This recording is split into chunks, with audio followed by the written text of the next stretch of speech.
Renfaire Friday's The Blouse. Here is a reminder of the sketch. The blouse is called a bolero. I had a few shirts I considered for the body of the top, but ultimately white was my favorite.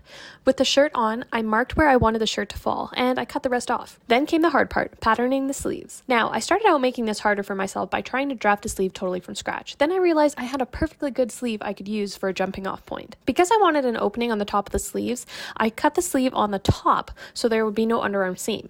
I measured my arm to determine the length of each section and cut the sleeve into the 3 sections I wanted. Then I traced those sections and added seam allowance and some additional width because I wanted lots to gather with. The patterns look like this. Then came choosing the fabric for the sections. So many choices, but how could I not incorporate the fabulous blue quilted fabric I used on one of my skirts? Now about those gathers, I got to adding the gathering threads and assembling the sleeves. Once everything was together, I used a rolled hem foot to finish the edges of the sleeves. Next up was more gathering and adding the ribbon to be used as the sleeve ties.